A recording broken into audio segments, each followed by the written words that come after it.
In this video, we'll be discussing the final project, the determination of an unknown acid. You've been honing your skills all semester, and you have all of the tools to run this final project. This should look very similar to you because you'll actually be running two titrations. So in the first step here, you need to standardize your base. And so you'll do similar to what you did in project 2.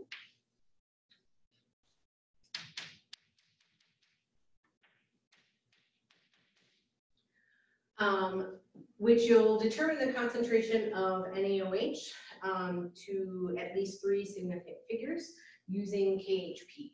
So this first part is basically your project 2, but we need to do it again because we want to make sure we know what the concentration of the base is to as many significant figures as we can, because for this final project, you are just being graded on your precision and accuracy. So again, if we're looking at this, the standardization of the base, you know the concentration of your acid, and you're trying to determine the concentration of your base using a neutralization reaction. And we'll just use the visual indicator for this one. Once now we know the NaOH concentration, we're then going to determine the weight percent of an unknown acid. And so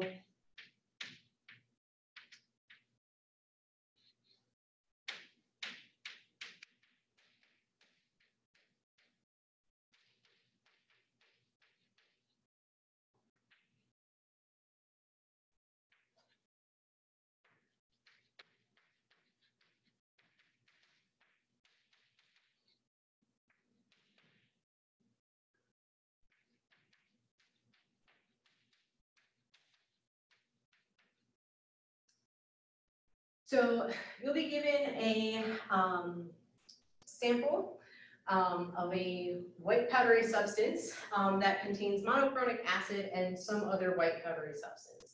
And your goal is to determine the weight percent, how much actually monochronic acid is in that sample. And so it's a little different now because now we know the concentration of NaOH in our burette, and we just know the mass. And we're trying to determine the concentration of the acid in the flask. And so again, you'll do similar calculations that at the equivalence point,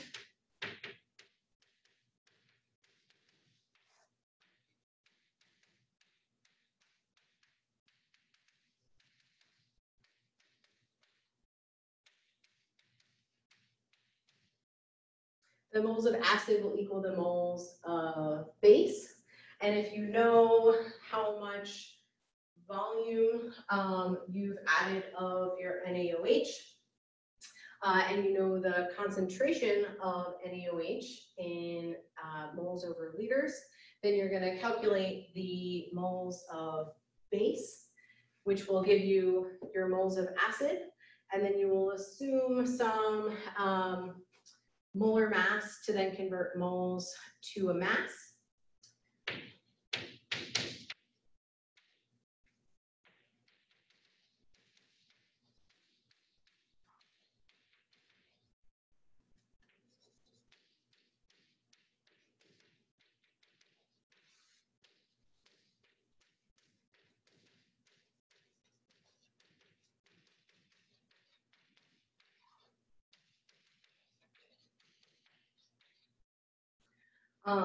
So once you have moles of acid, using the molar mass to find the mass of acid. And then once you have the mass of acid, you know the mass of sample you had originally started from. And so simply taking that fraction times by 100 will give you the weight percent of that acid. For this, you want to do as many tries as you can to get the best precision. You ideally want to do this on the same day as if you can. If not, make sure that you seal off your NaOH container and kind of get as much air out as possible. And do make sure that when you're standardizing, you can have many sample, kind of many tries for this, but I would say try this 3 times, hopefully get good. If you can then go back, and you might wanna have more trials for this, and I think you have enough sample to do at least 3 for that as